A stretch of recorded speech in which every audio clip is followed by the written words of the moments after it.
very much.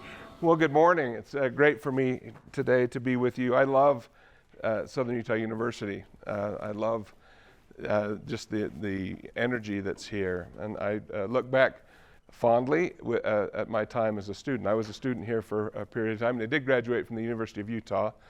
But I love my time at SUU, and I've spent a lot more time as an old man. I'll just say, a grown up. As here, I've had the opportunity to serve SUU on the Board of Trustees for years and years. And as Landon indicated, SUU is an incredibly important part of our family's mission. And we'll talk a little bit about what I mean by our mission in a second.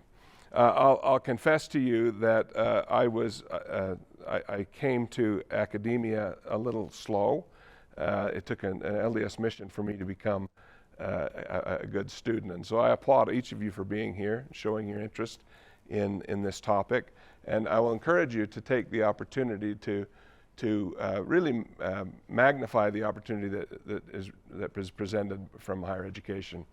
It will set a foundation for you that will be incredibly valuable and important to you. And so I thank you for your attendance today and your interest in the topic. So I'm going to grab that. I can just tell early on I'm going to need a little bit of water. I'm going to talk a little bit about our company today and our history. And this is an entrepreneurial story, but it's not necessarily a classic entrepreneurial story that you hear about today. The story about a company started in one's garage, and 10 years later it has $1 billion valuation. This is a slower build. But it nonetheless, it has not only pure entrepreneurial roots, but at the core of what we have built as a company is entrepreneurship. So I'll just warn you, I'm not going to give you a story about a sexy new cutting edge business, because our business is arguably anything but sexy. But it's incredibly important. So I'll just give you a quick overview of our company. Well, of our company today. I'll talk a little bit about the entrepreneurial roots that began with my father 71 years ago, and then talk a little bit about where we are today and some of the principles that we have used to get where we are today. So the Leavitt Group is. Let's put that. I told you I'd do it later, but let's put that first slide up. So the Leavitt Group is an insurance brokerage. So insurance is, as I say, is not necessarily it's a valuable product and service, but isn't something that you're going to say, I'm so excited about being insurance. At most insurance events that I go to where there are young people who are in the business, or even people that have been in the business a long time, I ask by show of hands how many people decided they wanted to go into insurance from the time they were in high school or college. So I'm going to ask here, I'll do it here. How many of you are thinking about being in insurance? Okay, all right, yeah, that's good. Oh, that's good, yeah. That's about right. It's about 2% of the population that's raised their hand and say, but I'm not here to sell you on insurance, but I will tell you that it is a great business. Why is it a great business? Because, frankly, nothing of any significance in terms of what we build can be done without insurance. Nothing that is financed can be done without insurance. If you buy a home, your lender is going to require you to have insurance. If you build a housing project, the lender is going to require you to have insurance. If you drive a car, the government's going to require you to have insurance. So it is an economic necessity. It is one of the foundational parts of our economy. Insurance is distributed today through really three methods. One is direct to the consumer. That about maybe 15% of the market is direct to consumer. So so Geico, who's seen a Geico commercial with the gecko? Yeah, Geico is an example of of a company that markets directly to the consumer. How many have heard of State Farm? Okay, State Farm is a company that does what we call exclusive marketing. They only market their products through individuals that are pledged to only sell their product. So the State Farm agents in town, you'll notice we've got Seth Porter and Dallas Gale and Amy Carter. They're the 3 State Farm agents. They can only sell State Farm. They do a great job of it, but that's the only product they have. So what are some of the other insurance companies that you've seen their commercials? There's some really clever ones. Progressive. Why do you think of Progressive? They have so many commercials. Really, yeah. So Flo, and then they've got Dr. Rick, Don't Become Your Parents. Yeah, good. Any other companies? American Family. Actually, American Family is like State Farm in that they primarily, I say only, they've got a little bit of a different distribution channel, but it's very small. They primarily only go through their own agents. Progressive is Liberty Mutual. Have you heard that name? I'm going to just bite the bullet and get some water. Liberty Mutual, Progressive, those are 2 companies that use what's called an independent agency distribution model. And that is an agency, a brokerage, can sell their products along with other insurance carriers. So in the case of the Leavitt Group, we represent, this is, find this hard to believe, we represent about 850 insurance companies. Well, how could there possibly be 850 insurance companies? There are, because many of them focus on very small kind of niche business industries. But there are about 1,700 insurance companies in the country. So we are what are called independent agents in that we represent a number of insurance companies, and we try to meet the client's needs with the products that we provide. And so we believe it gives us a tremendous amount of flexibility in meeting the needs of the clients. So the Leavitt Group is, you can see the map here. We are a network of about 200 insurance agencies located in, it says 26 states, it's actually 27 states now. And each one of these agencies are in a community where they deliver insurance services and products to their clients locally.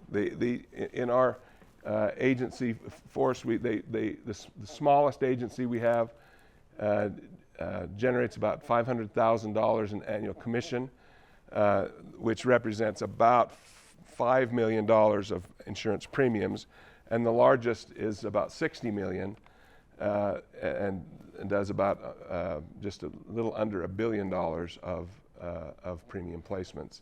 So you can see our total revenue. We do it in terms of commission and fees revenue, but we place just under actually now $4 billion in premium, and we're the 17th largest insurance brokerage in the country. We're the 2nd largest privately held brokerage in the country. So all of that done right out of Cedar City, Utah, which is actually a really cool story as to why, how we got here in Cedar City. And I'm going to tell you that story briefly. So it begins with a young 17-year-old boy who on his 18th birthday,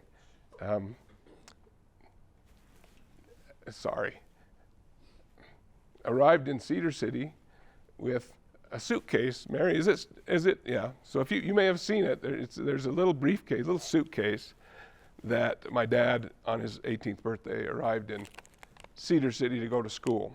And it's a really important part of our company's history and our mission that it began from zero. Because the truth is, most everything begins with zero. Most everything in business begins with zero. It begins as an idea, and it begins with someone willing to put forth the effort to try to push that idea into something that becomes valuable. And frankly, that was the first step. Dixie having the desire to get an education, to leave Bunkerville, Nevada, which was a little. If you've ever been to Bunkerville, frankly, it's not much different today than it was 70 some odd years ago. My dad's 93 now, so that would make it how many years ago? 70, yeah, a long time ago. He went to school here. He met my mother. They were married, and he became a school teacher, and that was his desire to be a school teacher. And he learned that a school teacher's pay back in 1951 was not very high, and so he had to augment his income by selling life insurance. And he found that he was really good at it. And there was a point in time when he wanted to become an elementary school principal. And so he made the decision that they were going to move from Cedar City to Sacramento, California to enter a doctoral program in education. And the day before he was to leave, he had an interaction with someone that saw what he could do in this business and said, Dixie, if I help you today make $1,200, in the 1952, $1,200 was a lot of money, would you stay? Would you forego your career path and in education and do this full time? And thinking that was a preposterous number, he didn't see any risk in saying, well, of course I'll do that. Well, throughout the day, they went back to his clients, and this gentleman helped him find ways in which he could help kind of close sales that he had gotten right to the edge. And at the end of the day, they had exceeded that $1,200 number. And so what did he do? He went home and told my mother, we're not leaving. They had to go to a going away party that night and tell the people that they were there to celebrate them that they weren't leaving. They actually had to move apartments because they'd already let the apartment out that they were in. So it's a really important story for each of you that have entrepreneurial desires, and that is there is a point in time where you're going to have to say, I'm in. If I can see this, I'm willing to forego other viable options to make this happen. And so if you stop and think about, if he wasn't willing to do that, it's pretty easy to see there are a lot of things that in my family's life, and quite frankly, I would argue at Southern Utah University, that would be different had he made a different choice. So if you are desirous to be an entrepreneur, and if you're desirous to build your own business, you're going to face those moments where you say, is this something I'm really willing to do? Because there are going to be lots of ways, places along that path where you're going to be asked again. You ask yourself again, is this something I really want to do? I could spend hours and hours talking about the places on the path where he had to, ask himself again, was this the right move? And he just continued to move forward. It helped him that he had a wife and a little boy that he had to feed, and once you've kind of made that decision, there was no turning back, and he made the most of it. So I want to talk about how we've been able to grow a business that started out from zero into something that is right now at about roughly $420 million of annual revenue, and it's actually a really cool story. So in 1958, this is 6 years after my dad decided to to forego his education and get into the business, he had become successful and had built a pretty good array of clients between here and Las Vegas. And during this period of time, Las Vegas was really booming. Oddly enough, in Las Vegas in 1952, there were only about 25,000 people, if you can believe that. There's now 3 million people in Las Vegas, but it was right at the beginning of that. And Dixie created an expertise in construction as well as highway construction. He did all of the insurance for the contractors that built I-15 from the California border to literally Salt Lake City in the 50s and 60s. But he was so busy with that, and he had built his business in Las Vegas such that the family had a decision to make. Are we going to move to Las Vegas, because that's where most of his business was, because Cedar City at the time was maybe 4,000 people and he couldn't build his business here, or to stay in Cedar City? Well, they opted to stay in Cedar City, and he said, well, I need a partner. So he got his brother on the phone and said, hey, I know you don't know anything about insurance, but would you be willing to come be my partner in Las Vegas? I'll teach you the business. I'll give you the resources you need, the capital. Will you come? And he said, well, it sounds good. Let's give it a try. And so my uncle, Bert was his name, moved his family from San Francisco to Las Vegas, and my dad worked with Bert to set him up to start a new iteration of his agency. He created a separate agency, and he said, look, Bert, if you're going to make this leap, it needs to be worthwhile for you. I'm going to give you the opportunity to have 40% of this business. And so he did. He set him up and said, my belief is, Bert, if you have ownership incentive, you're going to treat this in a way that I would treat it. And so let's become partners. And it went well. And then over the next couple of years, he found somebody in St. George, in Kanab, in Hurricane, in Fillmore, in Nephi. He followed essentially the I-15 corridor and found young people who were ambitious that wanted to build a business, and set them up, gave them the capital they needed to start the business, connected them with insurance carriers whose products they could sell. And so from 1958 to about 1975, about 20 of these offices sprouted up.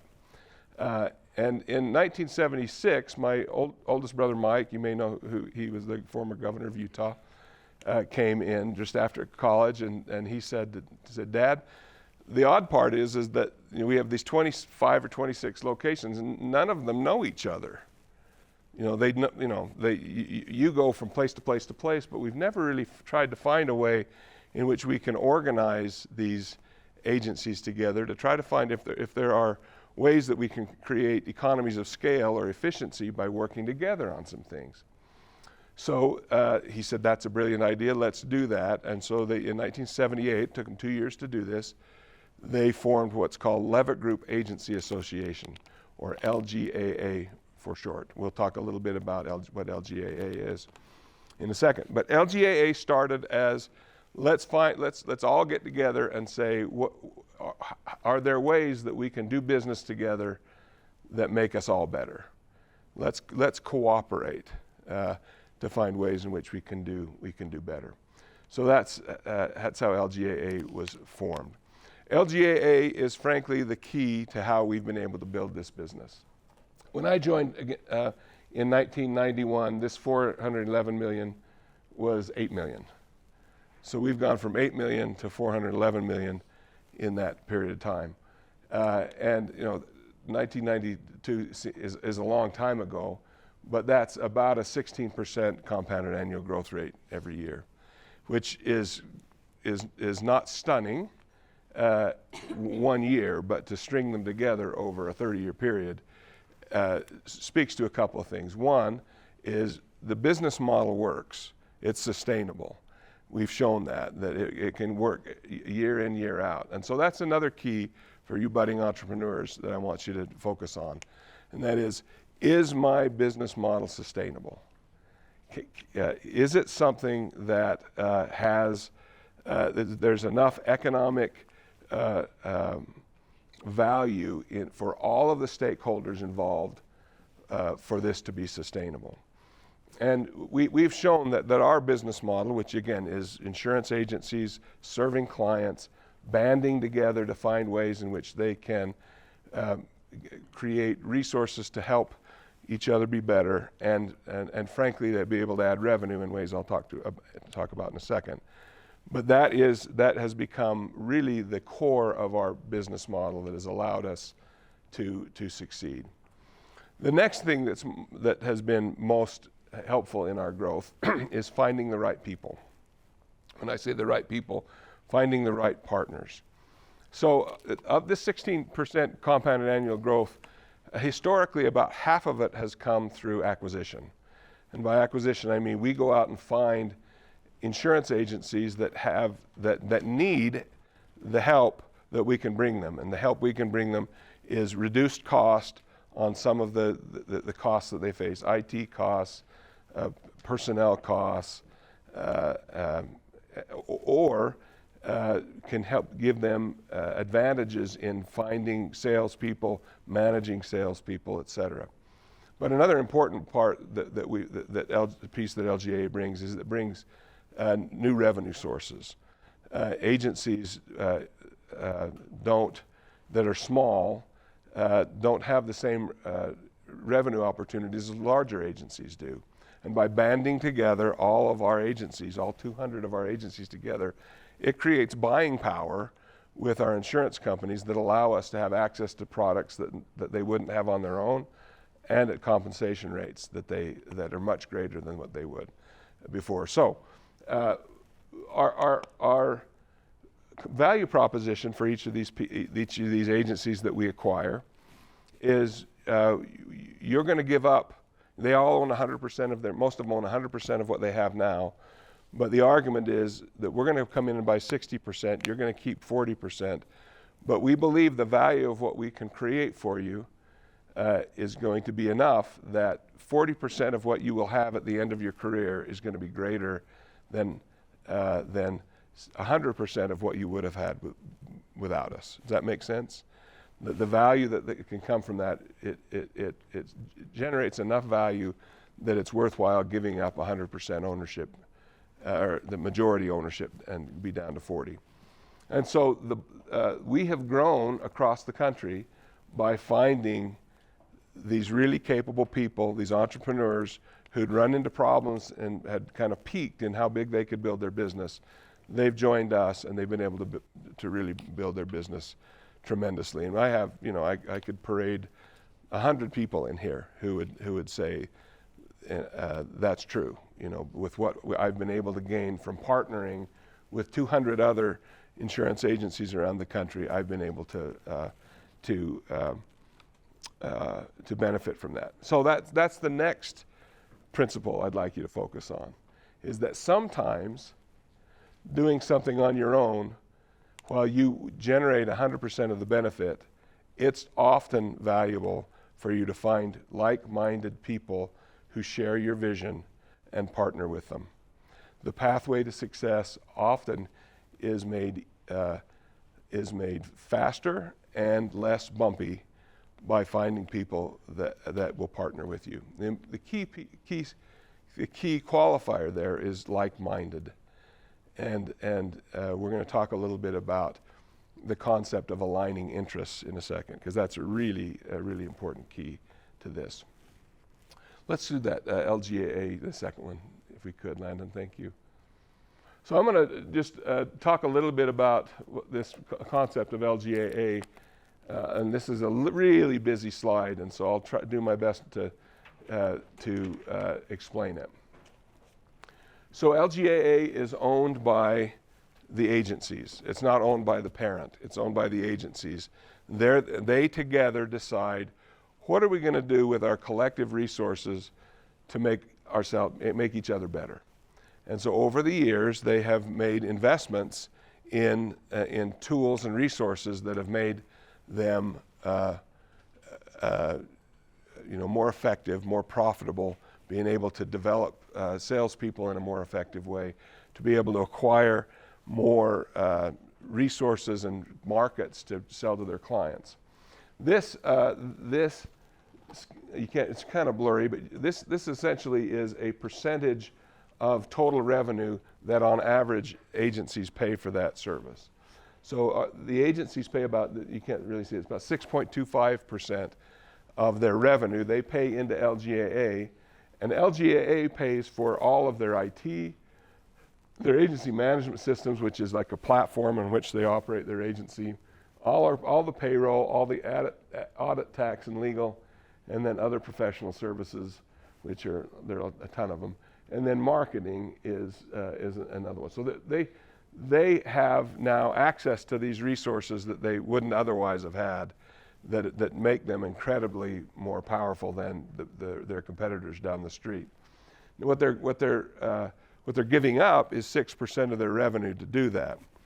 But this is all in the aggregate. This is the budget of LGAA. LGAA receives about $22 million in fees, but this is a representation of what they receive. Everything from here down is costs that they would have incurred had they not gathered their resources together. And these top 3 bars are revenue enhancements. This is revenue that you wouldn't have otherwise received but being part of the group. So our argument is, and you can see this, is 38 million, and they have the plus sign there because there are lots of others we could have added to this. But the representation is, okay, you paid in 22 million, but you received 38 million in benefit. Again, this seeks to exemplify why partnering can be so powerful. And we've seen that, over the last 30 or so years as LGAA has become a much more valuable part of what we do. You can see that it's kind of hard to see, but IT is the biggest part of what we do. I'll just say this: those of you who are in wanting to build a business, it's really important to make sure that you're spending the money in the right places, and IT infrastructure and the ability to communicate across the board and make sure that you have data security is a really important part of any business. And you can see 36% of our total support budget goes to IT. All right. So this is again the success story for us, and that is finding partners who are like-minded to pool their resources and to find ways we can do things better together. All right, let's go to the last one. So I'm going to spend the rest of my time talking about these 7 governing principles, and these are really kind of it's really the core of our business and what makes us successful. And as we do move our business forward, we consistently ask ourselves, is what we're doing consistent with these 7 principles? And I would suggest to you that any business, this isn't just about our business. This is any business could benefit from operating under these principles. In fact, every life ought to be could be operated well, could be lived well by these principles. Now, there are more than 7 certainly that could be added here, but these are the ones that we have over the last 30 years have really focused upon. The first is be honest and operate with integrity. Trust is the basis of all functioning business. If you aren't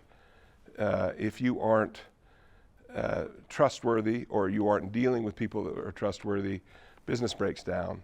It just requires trust, and trust is hard earned and easily lost.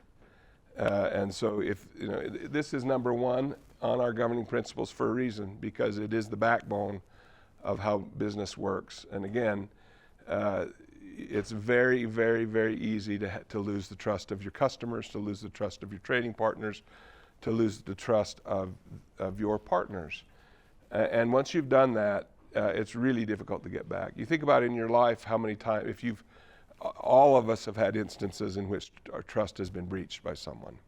You think about that, whether it's a family member, a friend, or whomever.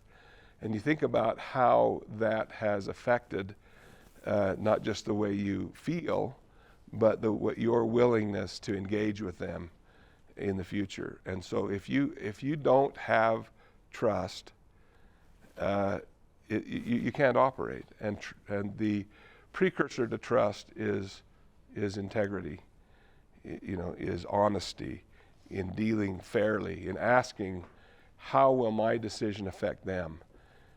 We tend to be self-oriented as human beings. You have to suspend that in business, because if all you're doing is focused on me, eventually you'll do something, whether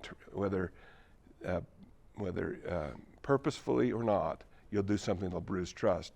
And so you have to be focused on how you can make sure that you are operating honestly and with integrity. The second is serving stakeholders. Now, who would like to take a crack at telling the class the difference between a shareholder and a stakeholder? Anybody? Yes. A shareholder is somebody that holds shares in your company. It's like part ownership, and you usually get paid dividends. Mm-hmm. And it's more money focused. A stakeholder is anybody that has a stake in your business, so that benefits or could be affected by what you do as a business. Excellent. That's perfect. Very good. What was your name? Franca, thank you. Who would be willing to give, what are some stakeholders that aren't shareholders? Let's make sure that we know that shareholders are stakeholders, because shareholders have a stake in the success or failure of the business. Let's just take my business, the insurance business. Who are the stakeholders of my business besides the shareholders? Anybody? Who has yeah, it's Maddie. Yeah, the customers. Customers, yeah, why?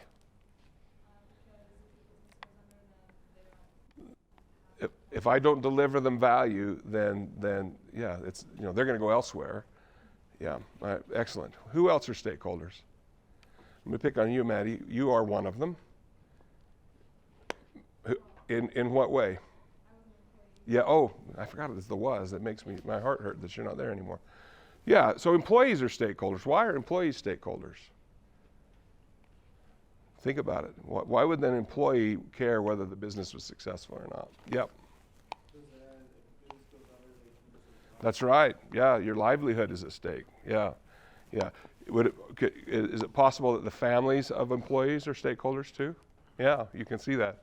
Yeah, absolutely. Who else? Yes. Say it again. Yeah, our competitors are stakeholders. It's a great one, actually. It's kind of nuanced. Our competitors are stakeholders. Everybody in the industry is a stakeholder, because if I do something dishonest, it negatively affects not just my competitors, because I might win business temporarily from them from not doing it right, but it gives the whole industry a bad name if I don't if I don't operate well, it hurts them. Who else?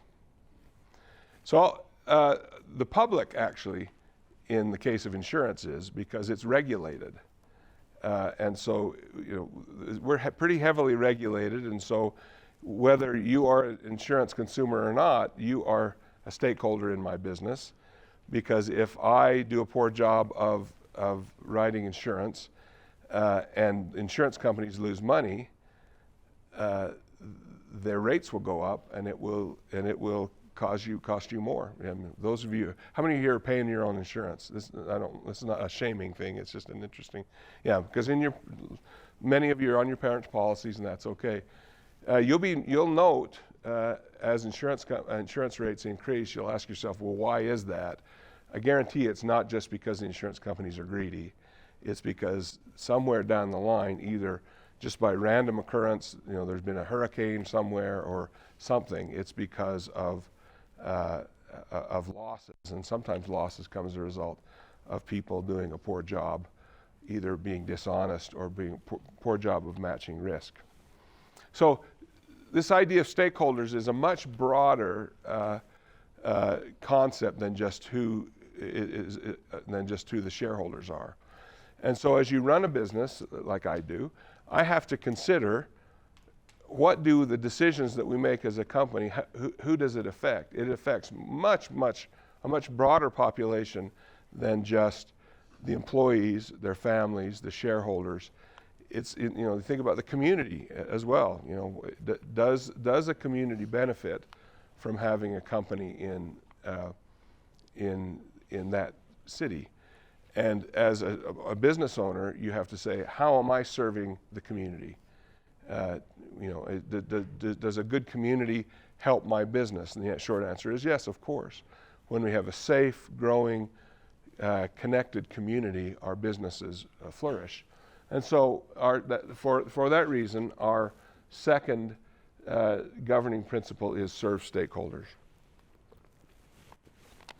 Third is aligning interests. And this is a companion to the operating with honesty and integrity. It's not exactly the same, but the principle surrounding it can be illustrated by just asking one question again. How will this decision affect my stakeholders, my counterparties?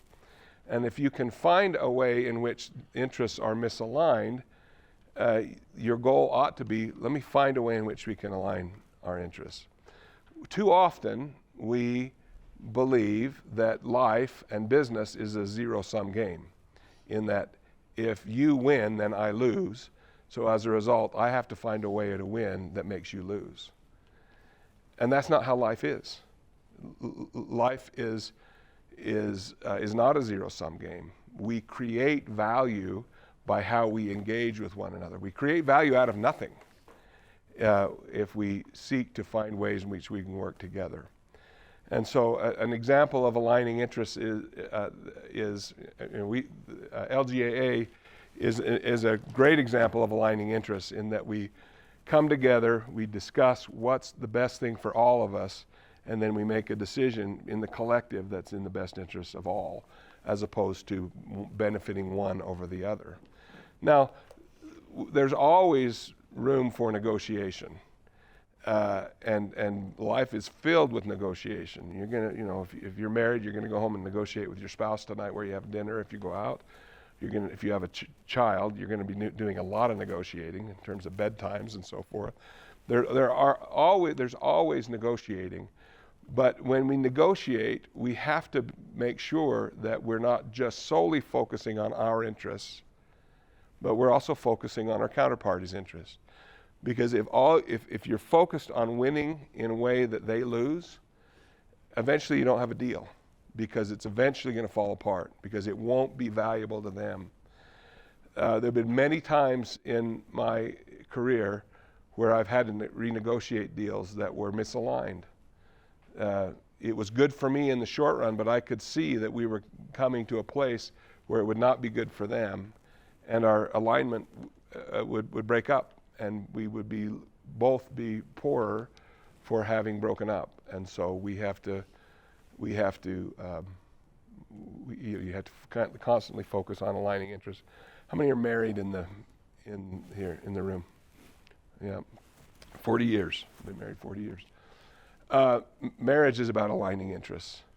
When you get married, you come together, and you come from two very different backgrounds. You learn pretty quickly that the way your wife or husband did things when they grew up is different than the way you did, and you have to start making decisions.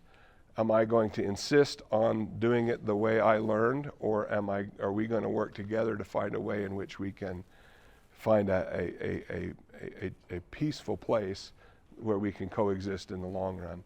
Business is no different. If we don't spend energy on aligning interests, eventually it's going to break down. Number 4 is grow profitably. Both those are really important words, okay? A business that's not profitable is doomed to fail in the long run. It's doomed to fail. We live in a time when valuations of companies are based on revenue, right? You hear a lot, especially in the growing business. What's their ARR? What's their valuation based on their ARR? And the problem with that is that it presumes that eventually a non-profitable company that gets valued at a high value based upon its ARR will become profitable. And it's okay to look at a revenue stream and say, yeah, that's valuable because it will eventually turn into profit. I mean, that's the theory behind revenue-based valuations, is that eventually that will become profitable. because if it doesn't ever become profitable, it's going to fail. So I know it's an obvious question, but why do businesses fail that don't make profits? Anybody want to take a crack at that? I know it sounds obvious, but it's a little more nuanced. Yeah. What businesses that are building have financial sponsors, people that put money up, right? They're going to continue to shovel money in as it loses money because they have a hope that they'll get a return on investment. Private equity companies that might fund your startup, they're going to put money in because eventually they hope that it will grow and become profitable. This is a bit of an aside. We've also in a place in our economy right now where the early investors aren't necessarily looking for profitability because they're looking for growth because they think you can sell it to somebody else later at a higher valuation. But I assure you, eventually someone's going to have to make profit to make that business work. So another piece of counsel for those of you seeking to build a business, your business has to be eventually on a path to sustain profitability, or it will fail. And you have to be able to see a business model that will give you that profit. The grow piece of this is just as important. A business that's not growing is also dying. And why would I say that? Is it not possible to have a business that just stays flat forever? Well, because human beings have finite lives and human beings are required to run businesses, eventually what happens is you think about younger people getting into a business that's flat. Well, why would I want to do that? There's no, you think about opportunity that comes from building a business. You think about promotions that come as a result of a business getting bigger. Well, if a business isn't getting bigger, you're just waiting for the old guys to leave before you can get a promotion.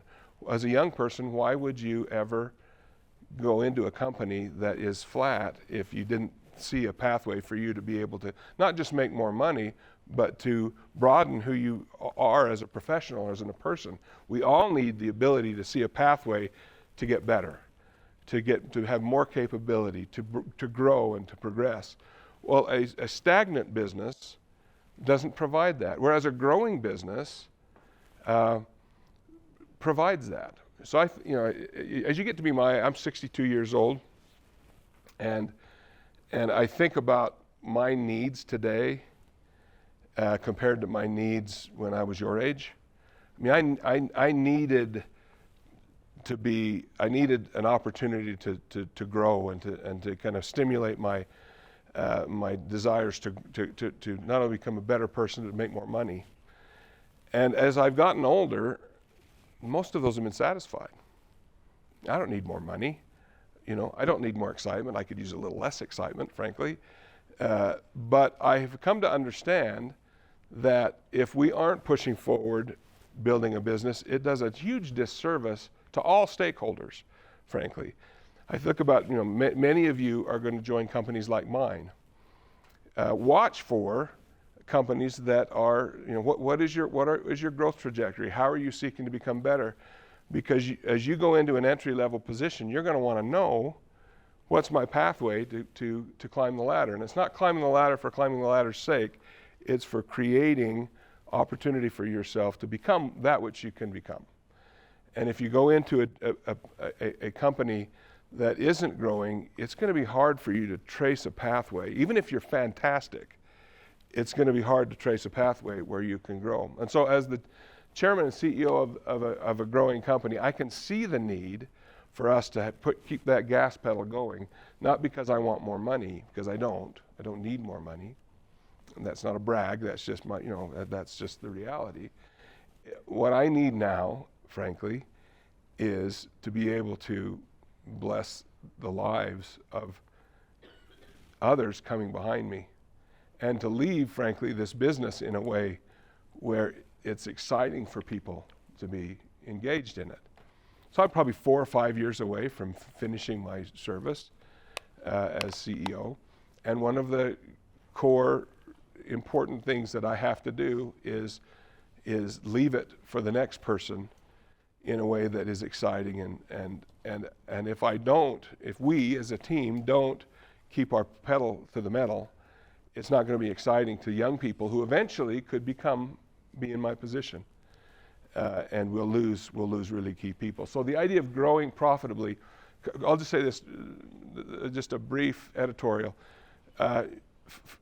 Folks your age, and I wouldn't say it's folks in this room because you're here for a reason, but your friends that are in other disciplines, in our current society, corporations have gotten a bad name, right? You know, this whole idea of corporations being evil and they're just money grubbing, it's corporate greed. You'll hear all that. And there are elements of that. I'm not going to say it doesn't exist.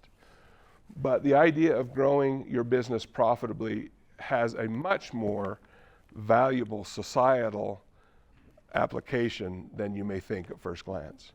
That if a business isn't growing, it's dying, and if a business is dying, it's of no social benefit. I shouldn't say no. It's of diminishing social benefit in the long run. Adapt is the next one. And this is really important to us in two senses. One is, often adversity requires you to adapt. You think about your life. You think about the hardest thing you've ever been through. I'm not going to ask for examples, but every one of you have a top 5. This is the hardest thing I've ever been through. Let me just tell you that changes over your life. You just keep adding to it. But our ability to emerge from adversity depends upon our willingness to adapt, to be able to take a new set of facts and move forward in a way that will benefit you. And that's true in business. If you have challenges that you face, if you don't seek to change the circumstances in your business, it will die eventually. And I could give you lots of examples of industries that have just kind of gone away. The travel industry, travel agency industry is one of them. You think about, the ones that have survived are the ones that have found other ways to do the same thing, but in a more direct and value-added way. The other way that one can adapt that's valuable is if they see opportunity. I can see an opportunity. It's not necessarily a threat, it's an opportunity. And we're not equipped to take advantage of this opportunity. We need to adapt to be able to meet it. And so another piece of counsel for you budding entrepreneurs is look around you. Get outside of what you're doing every day. Create a network of people that can help you see what's coming down the pike and seek to be ahead of the competition. If you can anticipate that, you'll be successful. It doesn't have to be a threat. This is going to hurt my business. You have to do that. Again, that's part of the whole response to adversity. But if you can see something and say, I need to be the first or among the first to do this, you should do it. And again, that comes back to finding a network of people that you can trust, partner with someone as need be, and be willing to be adaptable. Number 6 is enjoy. Work is at times really difficult and isn't enjoyable. But for the most part, if you can find joy in your work, you've got lightning in a bottle. And to the extent that you don't find joy in your work, frankly, look for alternatives, because you spend so much of your life in work that if you aren't joyful in it, take a minute and reassess and say, I need to do something different. Or if you're in an employment situation, talk to your supervisor and say, I don't find joy in what I do. Now, there's some risk to that, I get it. But in the end, work is supposed to be joyful. The product of your work is supposed to be joyful. And I know it can happen. It's certainly fair to say that not every one of the minutes of my 30 plus years in this current job have been joyful, but by and large, I would say 99% has been joyful in different ways. Challenge can be joyful. You don't feel it in the moment, but when you overcome challenge and you look back and see what you gained from having overcome and adapted, you'll find out that there's real joy. Joy isn't necessarily congruent to ease. It's not congruent with comfort. I look at that amazing lady there, and yeah, I've watched her adapt and lean into discomfort, and do things that she didn't think she could do, and that has become a source of joy to her, I know. And being here and being with you is a source of joy to her, but the challenges that she faces are a source of joy. Lastly is communicate with reason and civility. This is, all of us are human, and all of us have moments in which we don't feel reasonable or civil, but we are a reflection of not only ourselves, but of an organization that we represent.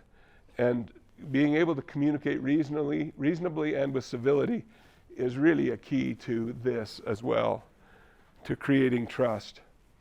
I have learned in my life that conflict can be good if it's dealt with reasonably and civilly and directly with someone that you trust. Again, if you trust someone and you have a relationship of trust and you have a conflict, you can overcome that. In fact, your relationships can be better afterwards if you use reason and civility in the way you communicate. And we have found that these challenges can be overcome by communicating well. Well, my time is nearly up. If there's a couple of questions, I'll take them. But just let me express my gratitude to each of you for being so attentive today. If your desire is to own your own business, I encourage you to give it a run because it's really rewarding. I'm sure others have said this to you, but don't be afraid to fail. Don't be afraid to fail. There is so much learning that comes from failure. Don't fail on purpose. You do your due diligence. Make the best and most informed decision you can make. Involve others in formulating that decision. But go for it if you're feeling it. Go for it because you'll survive failure. I guarantee you'll survive failure, and you'll emerge so much stronger as a result if you are introspective and just say, what can I learn from this? Rather than saying, I'm terrible, I suck, why did I fail? Stop and say, what can I learn from this, and what can I do better? Whether it's in business or not, just make sure you glean the value that comes from that failure, because it's ripe. Failure is ripe with value, and if you don't search for failure, but you have to. It's an ingredient in every life, in every successful life for sure. And be willing to take risks, because it's without risks, great rewards don't come. Any questions? Certainly, I don't have much time, but yeah. Yeah. And it's okay if you don't have it. I know in between, I'm holding up lunch for you, so I know how that works. Yeah. You mentioned that most of your growth in that 30-year compound growth has been through acquisition. Do you find that insurance is a difficult business to scale? No, it's actually a really, it's not easy. It's a business that if you do scale it, there's a tremendous amount of lift that comes from it. It's hard for smaller organizations to scale, and that's why we're attractive to them. Is if I'm a business owner and I'm 50 years old and I want to build my business, but it's kind of topped out, I have two options in insurance. One is you sell to private equity and you get a pretty good check, but you're 50 years old and you're young. And I know 50 doesn't sound young. It's really young, right, President? Yeah, it's really young. But you got the rest of your career, and so what we offer is we'll give you a liquidity event, 60%. You keep 40, but we'll help you scale this business. And then at 65, for example, not only can you get another liquidity event, but you can identify the people in your business that helped you build it so that they can take your place as the 40% owner. That's another differentiator that we have, is that we guide business owners into a succession plan that involves the people that help them get there become owners too, which is fairly rare. Usually people are selling out to private equity, they're getting a big check, or they're going to Bermuda and game over.